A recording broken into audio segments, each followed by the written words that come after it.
Welcome back. This is a review show. I still don't know what to call these. I really don't. But this is for Fruits Basket Collector's Edition, Volume 4, as you can tell. This came out on the 30th of August, which of course is a day, but the funny thing is that I didn't actually get it today. I actually got it on the 28th, which is kind of weird. My brothers, I usually go to Barnes & Noble's with my brothers, and I usually go, hey, I need to go pick up the new volume, so I'll pick it up the day it comes out. And so they had gone to the Barnes & Noble's on the 28th, and they're like, oh, she didn't ask us to come with us to go pick up the new volume, but yet here it is, so, we'll be nice and we'll pick it up for her. And they came home, they gave it to me, and I was super excited, I was happy, and then thought, wait a minute, this isn't supposed to come out till the 30th, which I looked up and I was like, yeah, it's not supposed to come out till the 30th. So I got this before it was officially released, which was kind of strange. That Barnes & Noble's broke street date. I don't know what Barnes & Noble's it was, but it broke street date. Whatever, it's fine. It's random things that happen. But anyway, so we got Volume 4. We got Momiji on the front. It's kind of funny. You can probably tell. He has his fingernails painted. I thought that was funny. We got Momiji. And then we got the back, which has Hattori on it. And then we have the spine, which of course is Momiji and Hattori.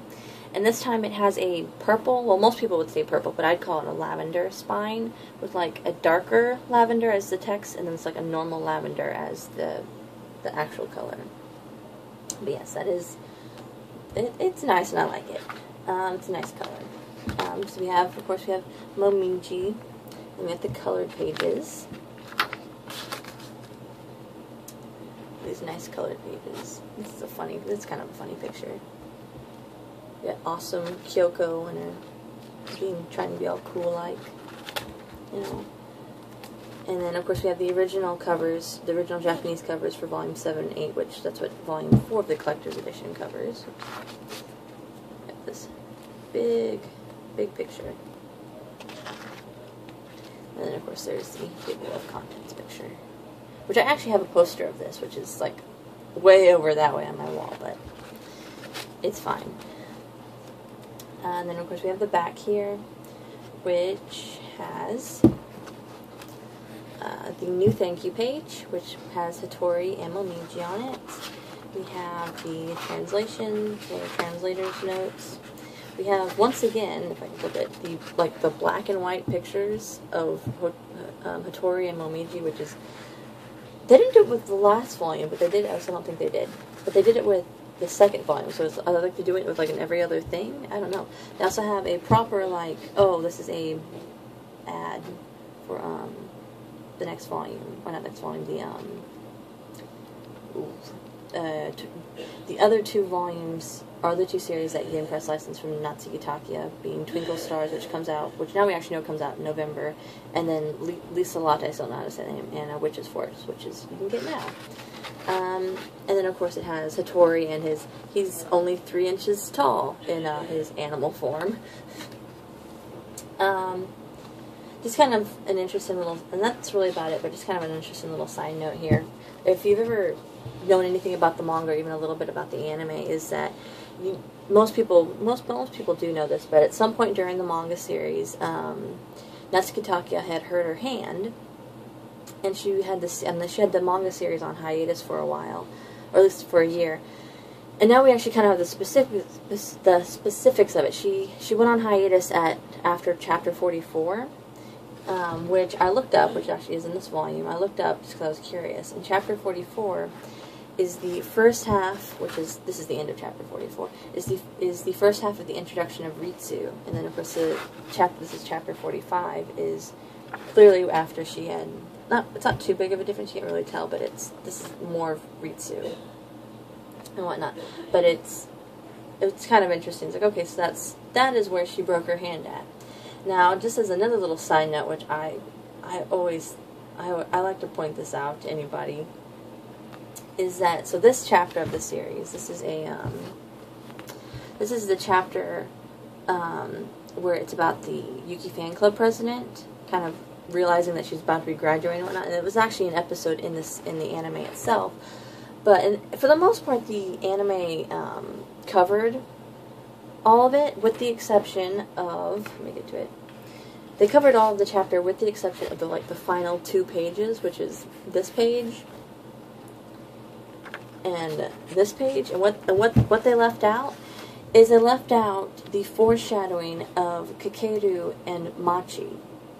Like, they are legitimately in this. When you don't see them yet, they're not. When you see them and they have some dialogue, but they're not like properly introduced yet. But they are foreshadowed as, oh hey look, these characters are coming up. They're gonna play a role in the series. Watch out for them.